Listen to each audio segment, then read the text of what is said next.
Hi, I'm Jonathan Lax, and we're here in the middle of our state vineyard at 2,500 feet elevation in South El Dorado County in the Sierra foothills.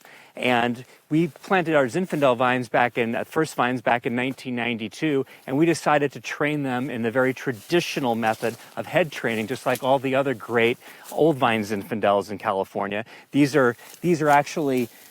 These vines here are in their 26th growing season, and this is a classic example of a head-trained vine. You'll notice that all the growth comes out of this one central place, the head of the vine. This sort of traditional method for training grapevines is very, very efficient as far as requiring lack of trellising infrastructure. So basically all you need is a stick in the ground to train the vine up, and then as you flare out the head here, it can actually wind up standing on its own. A variety like Zinfandel does well with a little bit of sunlight coming through on it. Also, too, as the wind blows, it moves air through here, which prevents mold and mildew issues on the Zinfandel grape clusters, which is another great asset of head training. And it also makes these great, cool, gnarly looking vines.